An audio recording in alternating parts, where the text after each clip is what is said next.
Hello guys, नमस्कार। स्वागत छ हाम्रो नयाँ भ्लगमा। आज चाहिँ मेरो बुढाको भ्लगमा मेरो स्वरबाट शब्दहरू गइरहेको छ। हामी चाहिँ एनिभर्सरीको अवसर पारेर फुमोतोपारा क्याम्प साइट जाँदैछौँ र हामी त्यहाँ जान एकदमै एक्साइटेड भइरहेका छौँ र हामी त्यहाँ घुम्न जानलाई चाहिँ बुढाको कम्पनीको क्याम्पिङ कार लिएर जाँदैछौँ।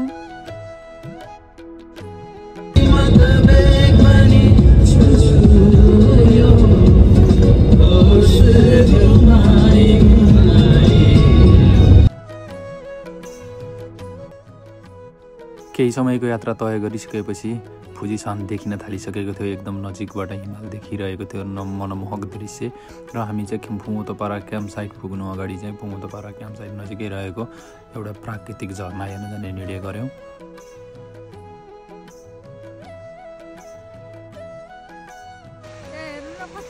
झरनाको प्राकृतिक दृश्य चाहिँ एकदमै मनमोहक र शान्त थियो। एकदम मन आनन्द भयो, प्रकृतिसँग नजिक भएको अनुभव भयो। र त्यसै क्रममा बुढीले र मैले पनि एउटा शाहरुख खानको सिग्नेचर पोज दिएर फोटो खिच्यौँ। र घुम्ने क्रममा सेम ड्रेस भएको एउटा खैरे दाजु भेट भयो अनि फोटो खिचेर हामी त्यसपछि एउटा कपल फोटो पनि खिचेर हामी निरन्तर आफ्नो यात्राको लागि अगाडि बढ्यौँ। र यात्रामा अगाडि बढ्दै गर्दा बाटोमा रोजिना सायद थाकेर होला निदाउन पुगिन्।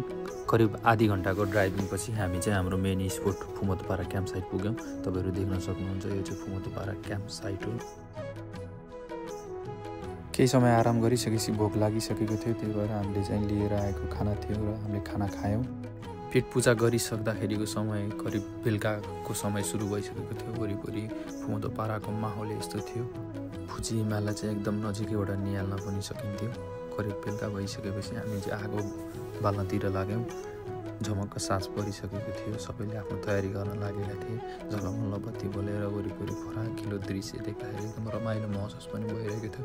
त्यतिकैमा हामीले बार्बिक्यू सुरु गऱ्यौँ र रोजिनाले बार्बिक्यूको पनि आनन्द लिइरहेकी थिए। बार्बिक्यू सकिसक्दा धेरै नै राति भइसकेको थियो, त्यसकारण हामी सुत्यौँ। शुभ बिहानी छ हजुरहरूलाई फुमोतोपारा क्याम्प साइटबाट। यो चाहिँ तपाईँहरूले हेर्नुभएको दृश्य बिहानको फुमोतोपारा क्याम्प साइटको दृश्य हो। जति बेला चाहिँ झलमल्ल घाम लागिसकेको थियो र यसै क्रममा एउटा दुईवटा तस्बिरहरू पनि कैद गरेँ। तस्बिरहरू लिइसकेपछि अब हामी चाहिँ फुमोतोपारा क्याम्प साइट छोडेर नेक्स्ट स्पोट जाने तयारीतिर लाग्यौँ र नजिकै रहेको गुफा हेर्न पनि लाग्यौँ। र गुफा हेर्न गयो। त्यति ठुलो त थिएन, सुरुमा त रोजिना डराइरहेको थिइन्, त्यस कारणले म अगाडि लागेँ र त्यति ठुलो थिएन। सरर कस्तो महसुस भइरहेको छ त यो गुफा छिरेर आएर। एउटा गुफा हेरिसकेपछि त्यसको नजिकै अर्को आइस केभ भन्ने गुफा पनि थियो र हामी त्यो हेर्नतिर लाग्यौँ।